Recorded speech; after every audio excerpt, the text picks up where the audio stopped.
hari Kamis dan seperti biasa kita akan mereview pertandingan di tengah pekan dan ada Liga Champions di mana lagi-lagi King Madrid ke final. Ini luar biasa lawan Bayern Munchen dalam keadaan comeback, dia tertinggal bisa comeback dan ini benar-benar kesalahan game management yang menurut gua Tuchel sangat fatal banget. Coach, menurut lu gimana? Ya, Tuchel dan Neuer.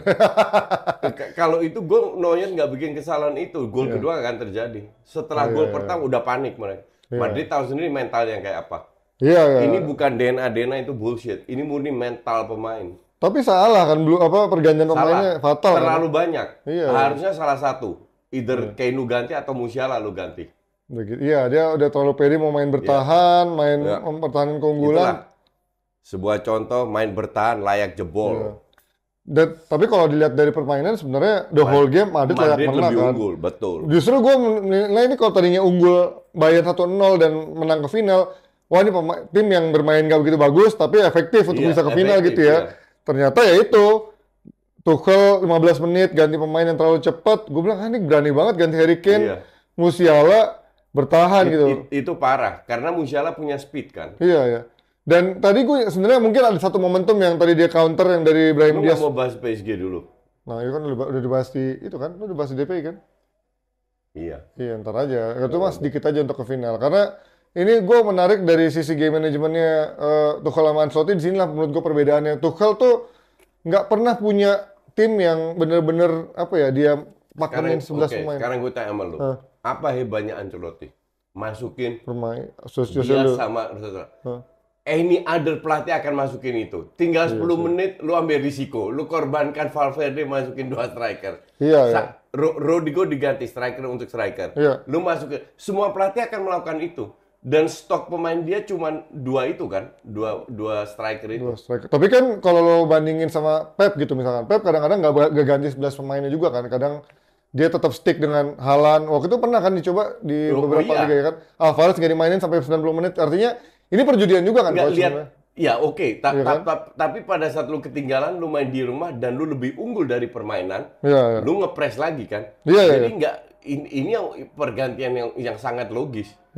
Tapi yang menurut gua sangat penting juga tadi adalah masuk ke si Luka Modric sih. Jadi Modric itu coach, kalau yang gol pertama itu kan dari Modric kan pertama kan. Ini menurut gua perannya Modric di musim ini nggak krusial.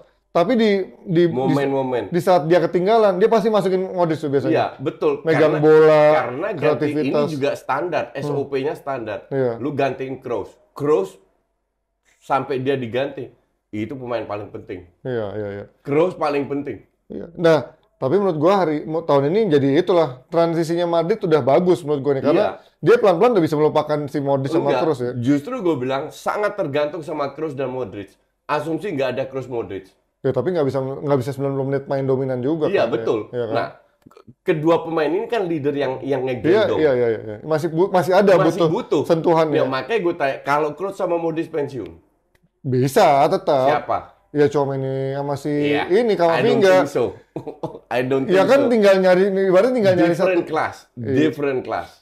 Karena tapi kan tahun ini tahun lalu pun Kroos juga nggak begitu berfungsi. Iya. Modric yang lebih berfungsi gitu karena tahun ini kembalikan nih. Tahun lalu La Liga aja sama Barca yang hancur. Iya, karena mereka gantian absen itu kan. Tapi menurut gue sekarang lebih smooth dong coach dengan adanya Tchouaméni, Valverde masih Camavinga ya. Tetap butuh. Nggak kelihatan tadi. Iya. Tadi nggak kan? Camavinga masuk bagus. Nggak salah, mereka ini terlalu pemain muda-muda yang nggak konsisten. Makanya gue pernah bilang Madrid ini butuh mid generation.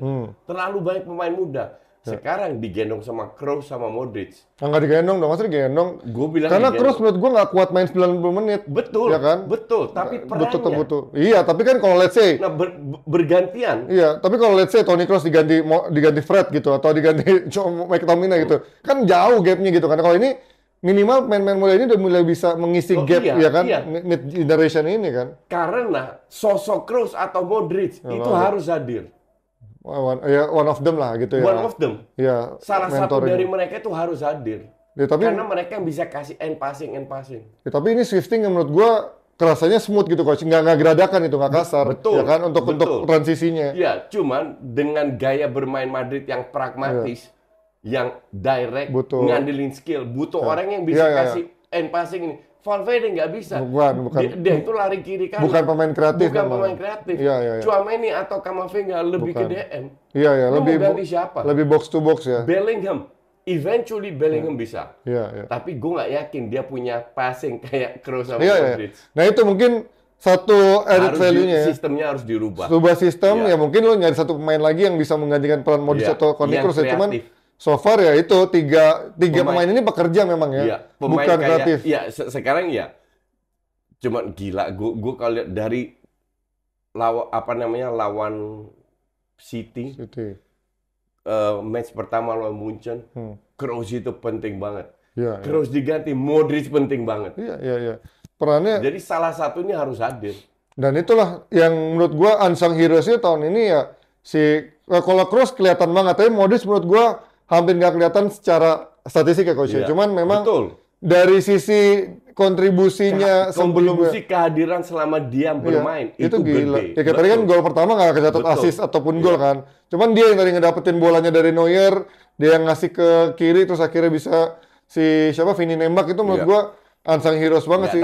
Tapi itu Neuer bego sih. Itu gila sih. Pada saat gol itu terjadi, Munchen panik. Hancur. Tapi sebelum gol itu Neuer mainnya bagus kan Coach. Banyak peluang yang dibentain kan. Itu dia rusak itu momentum. Ini udah level dunia.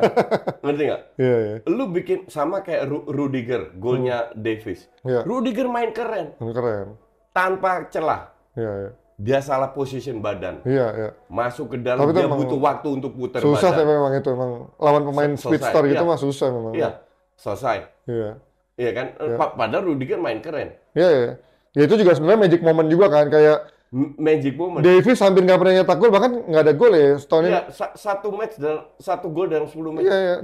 Dan di Liga pun maksudnya cuma 1 gol, apa nggak ada golnya? Dia jarang dimainin juga. Tahun ini tuh, ya makanya isunya kan memang dia mau cabut ke Madrid dan lain-lain karena dia nggak begitu happy, udah ada pemain-pemain lain yang juga mulai bisa menggantikan. Tapi ya itu tadi gue pikir, anjay, itu Davies ngegolin pakai kaki kanan pula, padahal dia kidal kan. Dan ini kayak menurut, wah ini kayaknya jangan-jangan anginnya ke Munchen. Tapi itulah, biasakan nonton Madrid sampai akhir gitu ya, karena itu luar biasa. Tuchel parah sih menurut gue. Gue masih inget 2 tahun yang lalu, City udah unggul 2-0, gol crossing jatuh dari langit. Chelsea juga sebelumnya kan. Chelsea 3-0 unggul. Kan?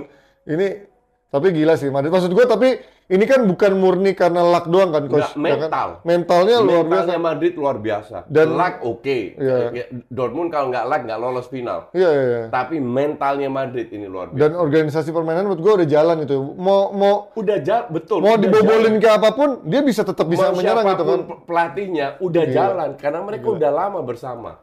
Ya walaupun lo bilang dengan ada transisi pemain ini ya, maksudnya ya kayak dulu kan ada Lopetegui sama Benitez nggak bisa meramu seperti ini kan. Ternyata si Ancelotti bisa gitu kan. Manajemen Ancelotti itu luar biasa. Itu yang gue kritik kan taktik. Iya. Gol-golnya itu bukan tactical. Itu murni skill individu itu. Iya, sama gol Neuer blunder Neuer. Golnya si Vini itu. Vini berapa kali ngelewatin itu kan bukan tactical. Emang Kimi aja goblok dilewatin. Joselu 2 gol. Ambil sekali-sekali terus. Iya. Tapi tadi ya gua lagi-lagi sih gila sih Ancelotti main manajemennya bisa tahu memutuskan pemain-pemain yang tepat. Modric masuk, Joselu masuk. Ini Joselu menurut gua tahun ini. Gue nggak, karena dia sering melakukan itu. Bukan sesuatu yang wah luar biasa. Tapi gitu. Sering works gitu kan Coach. Artinya itu works ya, makanya dilakukan terus itu kan. Karena pemain yang dia miliki ya itu aja. Iya kan? Iya. Nah, lu kalau sebagai pelatih ketinggalan tinggal 10 menit, ya lu main ekstra lah, ambil risiko lah. Iya. Oportunis kan. Iya. Lu korbankan satu pemain tengah untuk striker, itu wajar. Dan pergantian Kroos Modric selalu tiap match dilakukan. Iya. Makanya itu menurut gua hebatnya dia tahu kapan waktunya dilakukan. Kalau kayak Tuchel kan 75 menit Coach diganti. Terlalu mepet. Itu kalau siapa? Yang gantiannya? Pergantian pemain. Itu semua berasal dari kesalahan dari Neuer. Iya. Kalau Neuer nggak begini. Nggak, kalau Modric kan udah dari awal sebelum pergantiannya ini kan, sebelum yang memang menurut gua yang belakangnya Joselu sama Brahim Diaz.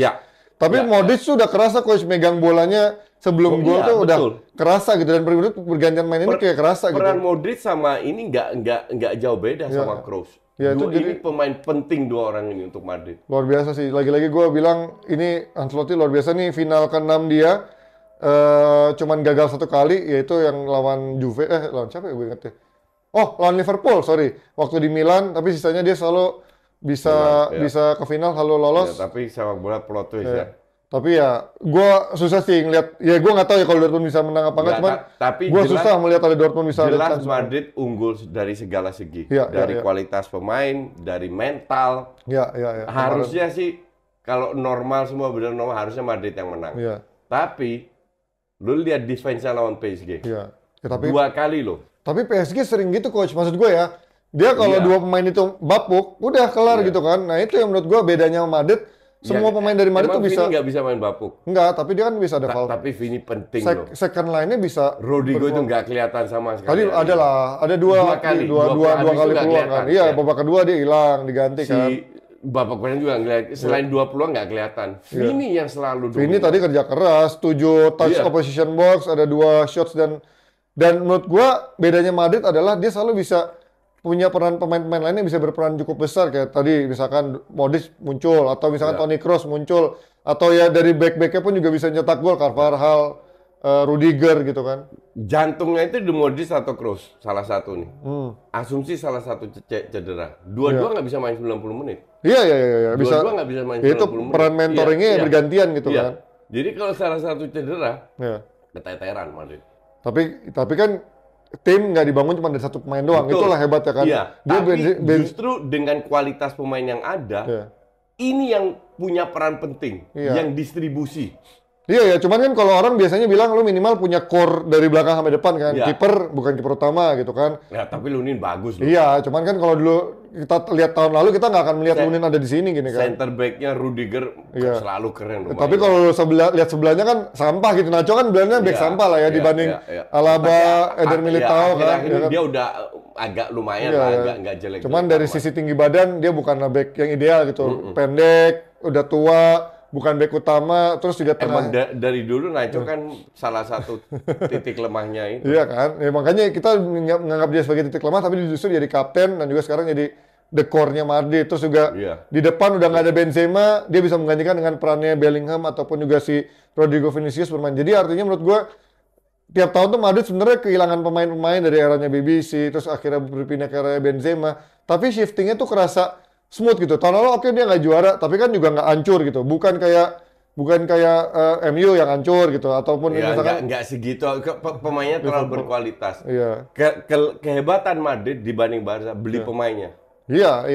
Itu scouting Madrid itu luar biasa. Scouting luar biasa memang. Tapi menurut gue itu juga perpaduan sama Ancelotti-nya juga coach, karena nggak semua pelatih bisa langsung memainkan pemain muda yang itu cukup bagus kan, Excel ya kan, ya kayak Rodrigo gitu kan. Kalau lihat Camavinga sama Tchouaméni harganya 160. Itu harus dimainin, mau nggak mau. Ya karena mereka emang dari klubnya udah kelihatan bagus. Iya.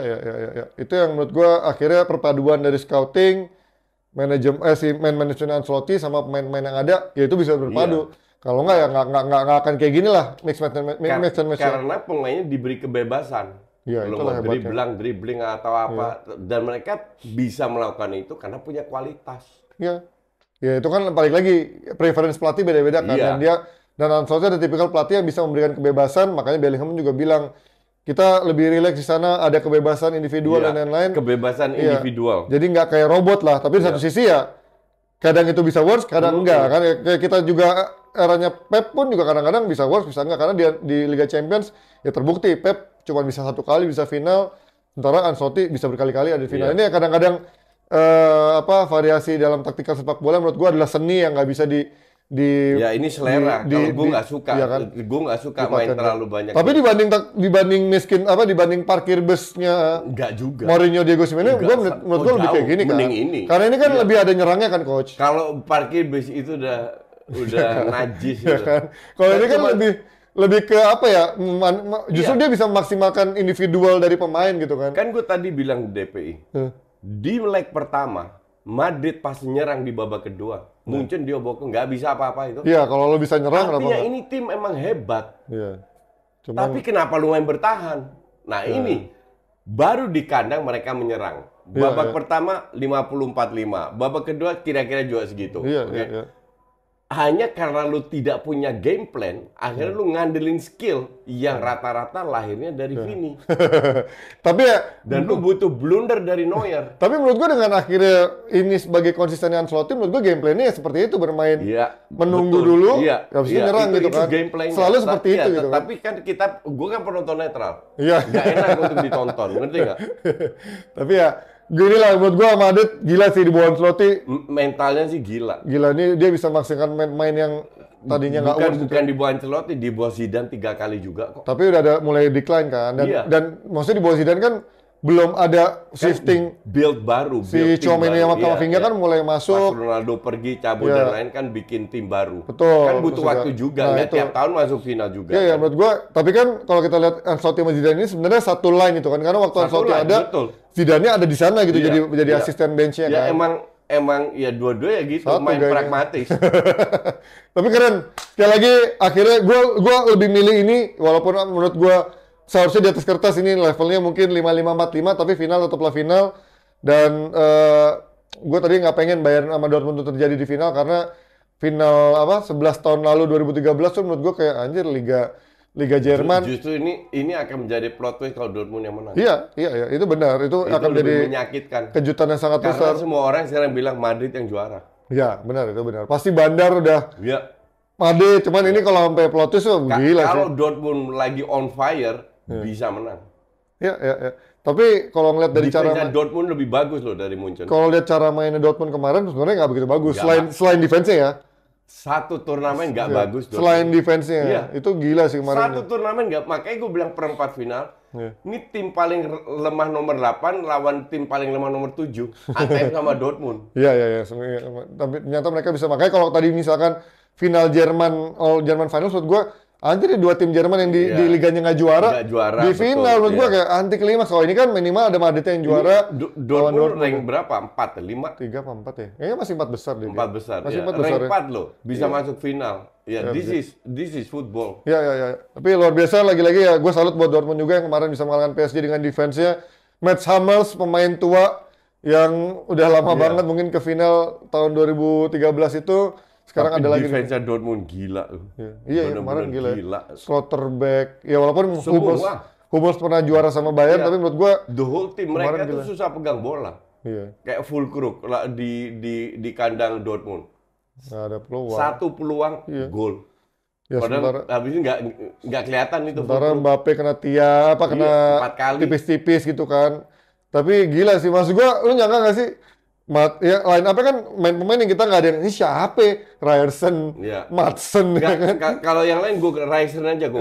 Madsen kan juga dari Chelsea dipinjemin gitu kan. Jadi kayak Madsen kan orang Belanda. Iya, bukan pemain yang kita udah tahun ini kan juga baru kan ya. Jadi kayak gila Madsen bisa. Dan bagus, itu starter loh. Dan dia belum permanen kan. Ini masih pilihannya antara dia atau Sancho dipermanenin kan. Terus juga tengahnya Emre Can yang udah tua, yang gue pikir ini udah habis, ternyata ada bisa naik lagi. Terus juga Sancho yang dari MU pemain buangan. Tapi inilah menurut gua bedanya Liga Champions sama Liga itu pemain yang nggak konsisten sepanjang musim di turnamen bisa bagus. Karena gitu, ini sistemnya turnamen. Ini luar biasa, sekali lagi magis dari Madrid bisa ke final. Emang mentalnya sih gue bilang. Emang ini raja dari skala raja UCL. Karena even Pep pun dan juga pelatih-pelatih lain pun nggak bisa konsisten ini bawa tim ada di final terus-terusan. Dan gila nih 10 tahun terakhir Madrid udah jadi rajanya. Selamat buat Madrid, selamat buat Madridista, emang layak untuk menjadi ini belum selesai, jangan selamatin dulu. Ini belum selesai. Layak untuk jadi finalis kan. Maksud gue dengan tim yang menurut gue masih transisi, orang bakal nyangka anjir nggak ada Benzema, siapa strikernya, tapi ternyata going well semuanya di Liga bisa juara juga. Ya kita lihat tahun depan apakah kalau dia dapat striker bisa lebih bagus pada ini atau justru malah menjadi toxic kalau dapat Mbappe misalnya. Oke, kita pindah sedikit coach ke ini akan showdown menentukan menurut gue buat Arsenal di akhir pekan ini lawan MU, karena MU sebapuk-bapuknya di beberapa bulan lalu menjadi katanya kalau kata fans Liverpool gara-gara lawan MU di final di perempat final FA Cup semifinal ya semifinal membuat semuanya jadi rusak rentetannya soalnya jadi perempat final kan. Segalanya jadi rusak abis itu kan. Nah, beruntun ya kan. Beruntun akhirnya selesai itu semua ya kan. Nah, tapi kalau ini kan bedanya adalah MU lagi dalam posisi semua pemain lagi jelek nih coach. Maksudnya lagi main nggak ada. Lagi hancur. Backnya bahkan Evans kemarin juga cedera. Bukan kan. masalah pemain yang Absen. di lapangan, di atas kertas itu cukup berkualitas untuk bisa memberi perlawanan. Iya. Tapi sekali lagi, ini kayaknya mereka pengen Ten Hag cabut. either Ten Hag cabut atau pemainnya dibuang semua. Iya. Dan Ineos juga ngelihat itu. Ini parah banget pemainnya. Asli, bener-bener lawan Crystal Palace itu udah parah banget. Tapi menurut gue ya, maksud gue di luar itu memang ya faktor pemain cedera ngaruh banget ya. Apalagi Evans yang katanya bukan back, lagi nggak fit, dipaksain main juga kemarin untuk jadi starting lineup. Dan Casemiro, hancur banget sih. Parah Casemiro itu. Kalau gue ya, maksud gue lebih prefer mencoba back muda coach. Iya kan, karena banyak pelatih-pelatih akhirnya mencoba main muda. Nanti pemain muda under pressure kalah, dibilang ya kenapa lu pakai pemain muda. Jadi ini dilema gitu loh. Karena di atas kertas harusnya lu bisa menunjukkan permainan yang sesuai dengan kapasitas lu. Tapi ini jauh di bawah performa semua. Iya. The whole team. Gila sih. Dalot, ABB, Garnacho, Højlund, all. Anthony lagi. Itu pasti dibuang itu Anthony. Nah, masalahnya nggak laku itu dia.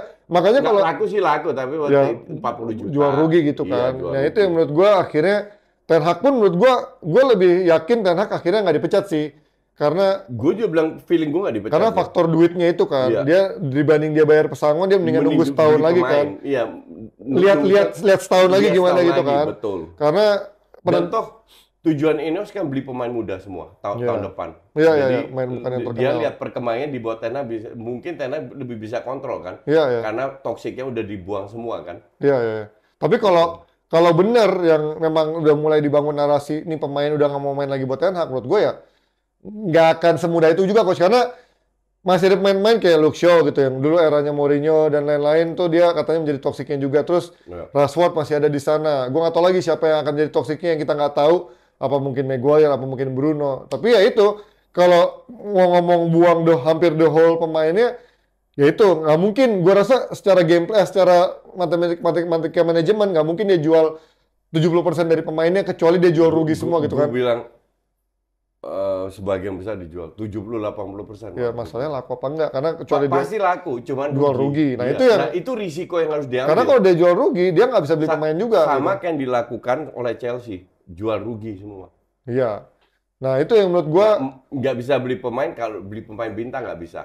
Tapi beli pemain yang muda yang murmer. Nah tapi susahnya itu coach, beli pemain muda yang murmer ketika dideketin MU minimal pemain muda itu let's say harganya 10 juta. Akan naik minimal 30-40 juta. Nah, lu kan minimal beli 3-4 pemain aja udah budgetnya setahu gue 200 juta gitu kan. Lu 200 kalau let's say lu jual 12 pemain atau 10 pemain. Nah, itu nggak mungkin menurut gua. Jual satu musim itu 12 pemain nggak mungkin sih. Gue bilang mungkin. Nggak mungkin. Chelsea itu jual 15 pemain loh. Iya, 12 pemain maksud gue yang kalau oke Van de Beek gitu ya. Van de Beek 5 juta, 10 juta. Iya. Total let's say average 30 juta harusnya dapat. Iya. Lu dapat 20 lah. Lu dapat 200 juta. 400 juta lu ambil dari youth-nya, kayak Kambuala, Maino itu diberi kesempatan.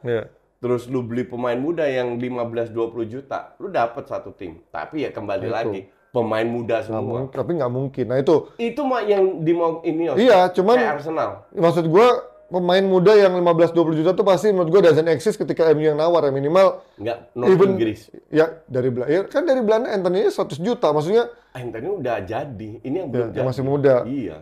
Nah itu, tapi gamblingnya menurut gua sangat besar coach ketika lo membeli pemain itu, dan itu akan menjadi kalau dapat pemain itu dibantai lagi. Long term investment. Iya. Jadi siap-siap 2 tahun lu keteteran kayak Arsenal. Itu yang menurut gua kayaknya perjudiannya sangat besar, mengganti the whole pemain, atau lo mulai pelan-pelan ganti tapi ganti pelatih. Feeling gue itu akan terjadi. Ganti full pemain karena itu yang diinginkan oleh Ineos. Kalau gua lebih masuk akal ganti pelatih, tapi ya pelan-pelan 3-4 pemain dibuang, 3-4 pemain dibuang dalam 2 musim. Lu terlalu banyak duit untuk keluar untuk beli pemain-pemain bagus. Iya, cuman maksud gua ini nggak diinginkan oleh Ineos, dan itu Ineos sudah keluar. Tapi justru kalau ganti pelatih yang mungkin bisa maksimalkan pemain yang udah ada, kan karena harusnya pemain-pemain ada di DM itu minimal berkualitas 70% ya. 4 pelatih udah jadi korban. Mau berapa lagi? Mau siapa lagi lu mau ambil? Ini emang pemainnya toksik. Iya. Cuman kayak gini, maksud gua kayak Sancho gitu kan di luar ternyata bisa berkembang. Mungkin kalau pelatihnya bisa dapetin Sancho, mungkin bisa. Bisa, iya, Ya kan, mungkin. bisa enggak juga, Ya, tapi bisa ya. enggak juga. Atau kayak Bruno gitu. Mending lu beresin semua kayak Chelsea. Datengin pemain baru. Tapi dengan catatan pelatih, siapapun pelatihnya yang beli. Bukan kayak Chelsea, pemiliknya yang beli. Ya. Ya, tapi itu agak susah. Itu artinya ada dua pilihan, tapi menurut gue dua-duanya perjudian yang sangat besar. Dua-dua judi. Cost-nya sama-sama besar, karena cost-nya sama-sama besar. Ngejual pemain pun, beli pemainnya belum ada jaminan dia bisa beli pemain dengan cepat gitu kan, dan dalam 1-2 musim. Dan itu ya, gue nggak tahu. Nah, ini lawan Arsenal, Coach. Menurut ya, Arsenal harus menang, titik. Ya kan? Tapi nggak usah teori-teori apa, Arsenal harus menang. Ya karena kalau gue melihat harusnya ini bisa dibantai gitu kan, karena dari trennya Arsenal sama trennya MU yang sampah, menurut gue harusnya bisa dibantai. Bisa, ya. Tapi kalau ternyata MU bisa seri aja, kelar. Menurut lu selesai ya? Kelar, selesai. Kecuali Fulham kan main Sabtu. Oh iya, main duluan. Ya. Ya. Fulham seri, Ya. asumsi Fulham seri, Arsenal seri. Ya. Oke. Masih ada midweek. Nah, ini jadi penentuan lawan Spurs. Iya. Oh iya, City lawan Spurs masih ya. Ya, midweek. Arsenal lawan siapa terakhir? West Ham Everton home. Oh, Everton home ya. Last game, City sama Arsenal menang. Iya. Main di kandang lawan West Ham sama Everton. Itu udah nggak usah lihat. Iya. Kita lihat lawan MU sama Fulham sama Spurs. Iya. Makanya 1 minggu ke depan ini akan sangat krusial buat title showdown ya. 1 minggu ke depan, Sabtu sampai Rabu. Iya. Ya kan dari sekarang hari Kamis, seminggu bener kan, pas hari Rabu depan udah ketahuan tuh siapa yang bakal juara ya. Iya. Ya kecuali kalau misalkan nyata City menang lawan MU lawan Fulham di akhir pekan ini, lawan Spurs seri gitu ya. Nah itu baru akan ditentukan minggu depan itu kan, kalau misalkan itu selesai, Arsenal juara. Kalau itu terjadi ya, sumber dengan catatan MU yang tiba-tiba lawan Everton kejaga kan masih mungkin, nggak mungkin.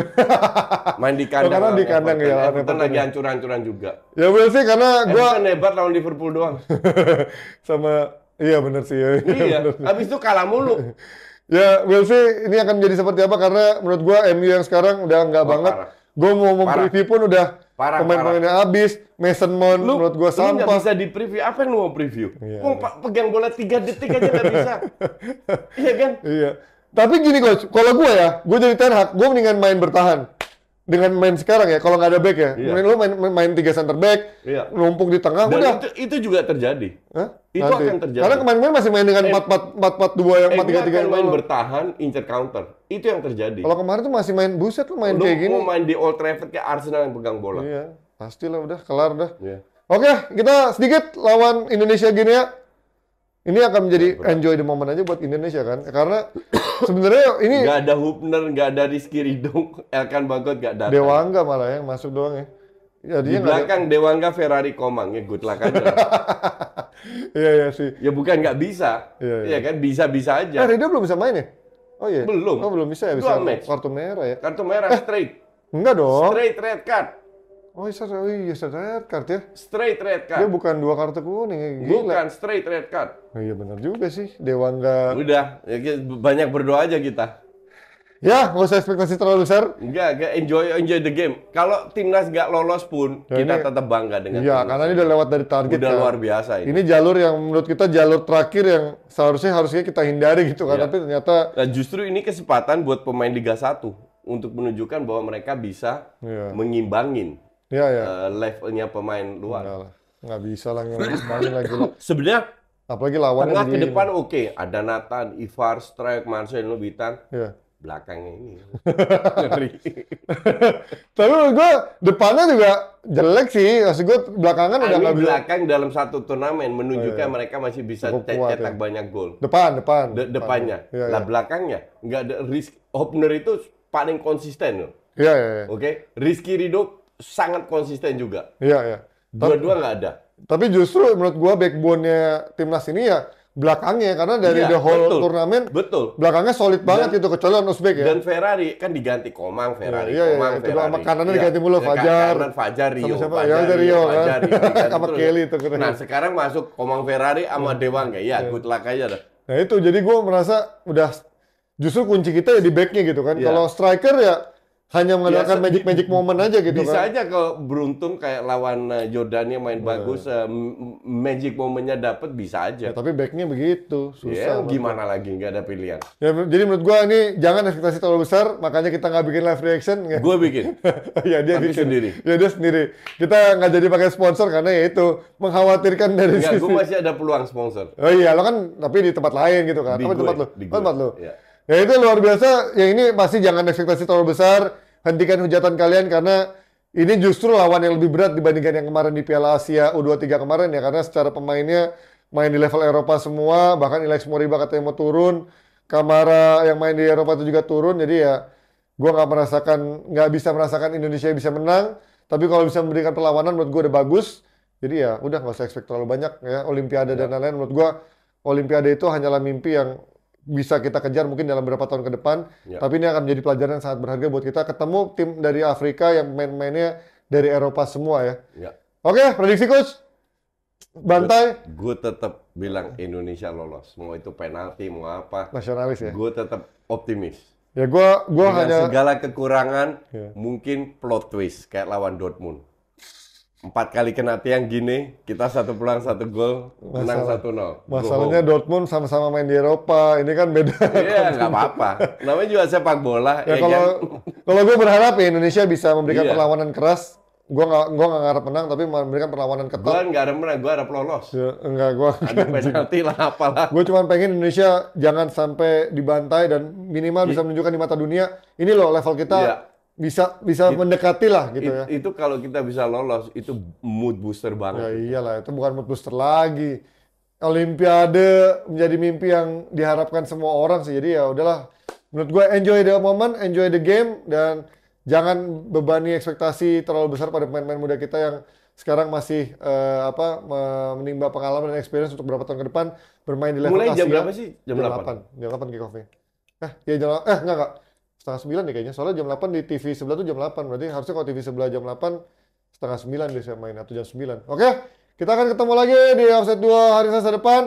See you, happy weekend, dan kita akan melihat siapa yang akan menjadi juara Premier League, mungkin ditentukan di akhir pekan ini. Sampai ketemu, bye-bye.